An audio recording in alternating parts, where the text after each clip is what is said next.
Hey man, just giving you a quick call. I just wanted to let you know that you are so close, dude. You're so much closer than you think. A lot of these big goals that we've had and these big aspirations, they're right around the corner for you, dude. So you just cannot give up. So stoked for you to see this. P.S. We bought a Lambo. So keep going, bro. We'll talk soon. Peace. Hey, what's going on, guys? My name is Bryson. This is the Bryson Everyday Project podcast. This podcast is a little bit different than other ones out there. Here, I only focus on documentation. I don't focus on quality or being professional or being entertaining. If that sounds like something you're interested in, I'd love for you to stick around and give the show a listen. You can also follow me on Instagram at BRQUSE. Thank you so much. Here's the show. Happy episode 680. It's currently 12:05 a.m. So it's a late one. And I know, technically speaking, I didn't record a show on August 29th because it is now August 30th because it's 12:05. But I've said it from the start, as long as I record a show before I go to bed, that's all I care about. And as long as I just record it, and that's it. As long as I do record something, then I'm good. And the streak continues. So,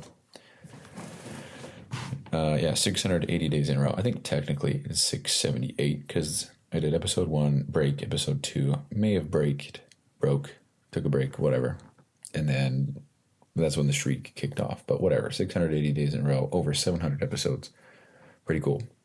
The reason why it's so late is because Lexi and I went to one of her friend's birthdays for dinner in Salt Lake. Then we came home, and then we actually just had a deep conversation kind of about political things and rabbit holes and religion and things like that. It was very cool. We never talk about that stuff, which probably should more. I don't know. But we talked about that for a good hour and a half.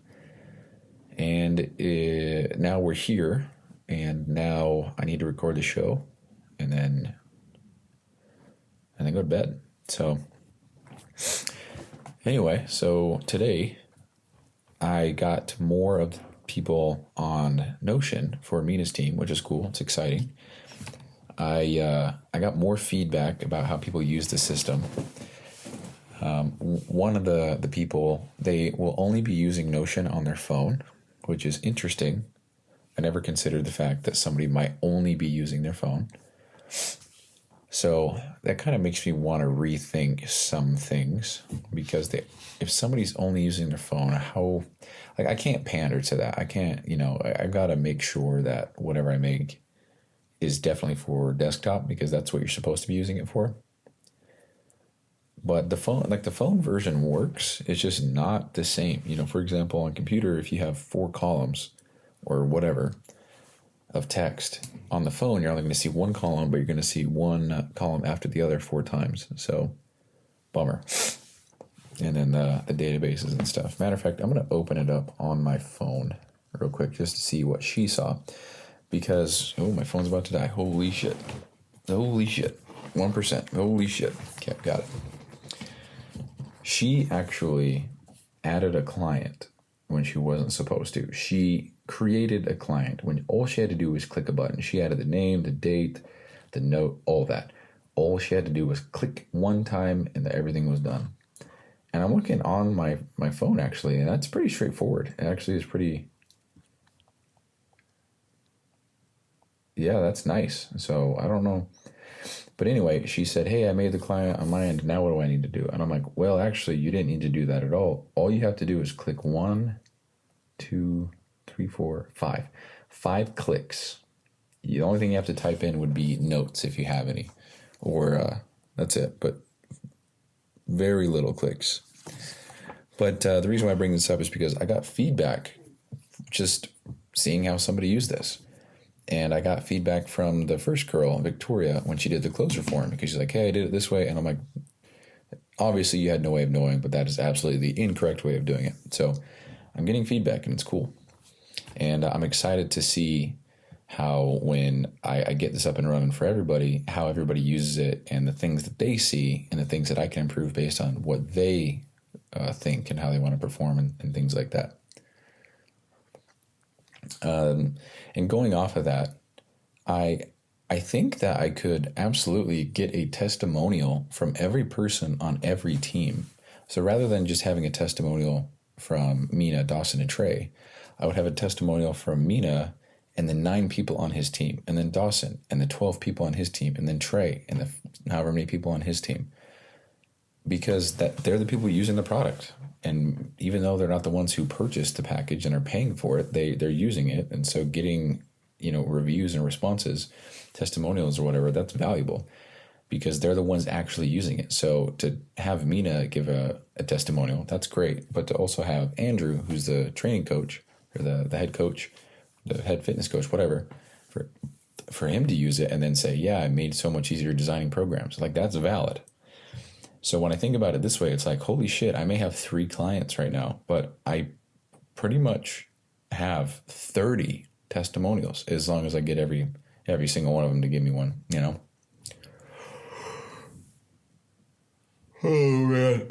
That just got me thinking I'm going to have to make a new sheet for the VAs for Trey's team here soon, because technically today is August 30th, but it's the episode is for I always say October, dude, what the fuck? This episode is for, I almost said it again, is for August 29th, 2025.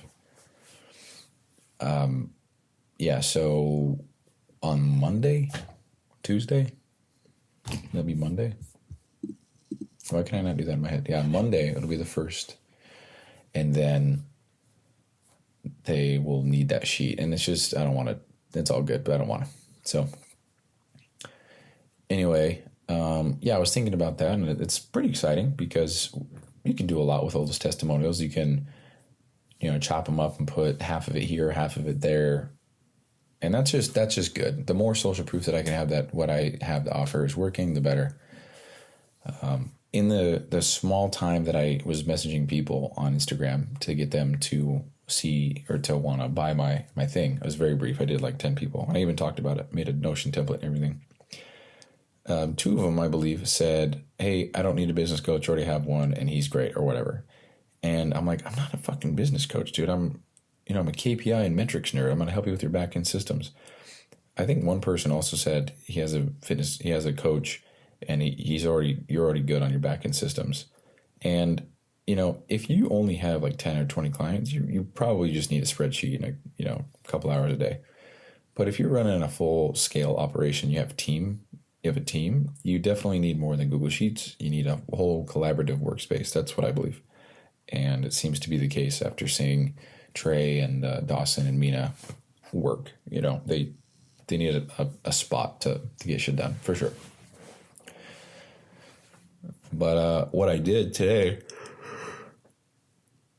was yawn 25 times. What I did today was I went onto my Instagram, that's Bryson.sessions, and I just revamped the bio, changed my name from Bryson to not a business coach, and it said something like KPIs and metrics nerd, something like that, but like not a business coach. And I don't think that was necessary or important to do at all today. But I went there and did it, and definitely going to be something I roll with, I think. Just not a business coach, because I think people's first impression when you reach out, it's like, hey, can I help you with your back-end systems, is that you are some kind of business coach. And like, I'm not that at all. I'm learning business myself. I can't coach you on business, but I can help you with your numbers 100%. But anyway, so a few episodes ago, well, I guess for a full fucking week, I was just struggling with the automations thing. I was really trying to figure it out.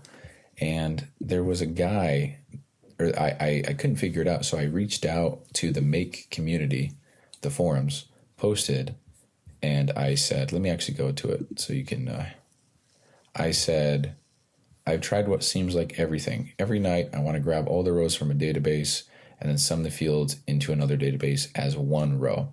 So in database 1, I might have 200 rows of data. Let's say one column has 5 in the numbers for every row. So if I have 200 rows and every column for numbers is 5 times 200 is 1,000. And that's exactly what it should say in the second database, but it should do that for each property. And then I said, if I can figure this out, I will be all caps, all bold, all italic, ecstatic. And I figured it out myself, which is cool. But somebody responded yesterday and they said, try this. Search objects, array, aggregator, set multiple variables, update, create database item depending on specific needs, map, and then submit with the variables module. And then they sent a screenshot of what it would look like. And I thought, there's no fucking way that works, because what I built was huge and there was a lot of moving parts. So for every one property that I'd want to sum up into a total, it would be 2 little modules. So if I had, 20 things that I wanted to sum up, that'd be 40 different little modules, and it just gets complex really quick. This guy's model, you only use 4 total for the entirety of the whole thing. 4, that's it, 4. And I was like, well, hot damn. So I just copied what he did, and it worked perfectly, and probably better than what I built. And I said, this works 100%, thank you. I did figure out another way, and that was creating multiple variables with a router, then having one get multiple variables module before the create database item module. As you can see from the screenshot, it works, but it would get real messy real fast. With this method, I was able to actually figure out more of how to get the data I want. With your method here, how can I also count the amount of times a property contains or is equal to text? For example, I have a payment package property with a paid in full and a month-to-month as the options. Is it possible to use your same setup, simple and clean, to also count exact matches of text, checkboxes, names, dates, etc.? This works absolutely perfect for what I need, so thank you so much for helping me out. And I sent a screenshot, and then same person says, you can likely use the map function, including the filter parameter, the contains parameter, the length parameter, to achieve the count of text. Array functions, documentation here. And then when I click on here, it takes me to a whole array functions help center. And this is where I get confused. I don't know what the fuck I'm looking at. But it's fine because, for starts, I solved the problem. I know how to fix it. I know how to use it. Now comes refining it, making it better. And this would be the better. So, yes, I figured it out. And yes, we're good to go. And yes, I can continue working. But this new method is cleaner and it's going to save me more time. It's going to be easier for sure. So I just need to learn how to do this. So there's a video and it says how to extract an item and or its value from an array, which is exactly what I need to do actually. So I'm not being racist, but I guarantee you this is an Indian. Hey guys, in this tutorial, I'm going to show you how you can extract an item or its value. And that's just an observation because Indian people are smart as fuck and they're usually on top of this stuff. So that's not racist, that's just an observation. So eat my ass. But it looks like use JSON generator to create JSON data structure to make. See, that's just gibberish to me, dude. Use the JSON generator to create a JSON data structure to make an HTTP request. Send grid example. What? Extract an item and or its value from an array of collections. From an array of collections, names, emails, IDs, you can extract an item, email, and or exact value of an item, specific email, using functions. Yeah, I just want it to count how many times something happens. Seems like I can't use AI for this shit because it just has no idea what the fuck's going on. So it's funny because this is how it would have been in the past. If you don't know how to do something, you got to go to the forums. And if the forums don't know, then you're never figuring it out, you know? But now it's like, oh, just use AI. If AI doesn't know, then it's like, pre-2020 or whenever AI came out. I don't know, 2018. Started using ChatGPT probably, I don't know, 2022. I don't know. Hope I get a list of stats and graphs and shit when I die so I can see when my rate of learning or rate of progress in life as a whole started to go up. Was it any time where AI was included or, I don't know. I'm a metrics nerd, dude. Hopefully whatever you do for your profession is what you get a recap of. I don't know. I love this shit. Honestly, that's kind of really all I have to report today. It's just working for me and stuff. Went on a date with Lexi tonight. It is a Friday, technically. And we just moved our schedule around. So date night was a Friday instead of a Saturday. So now tomorrow, Saturday, is going to be my Sunday. And then Sunday is going to be my Friday. To make up for the kind of the switcheroosies of everything. But anyway, that's all I have. I am going to bed. So appreciate you guys listening. Talk to you later. Bye-bye.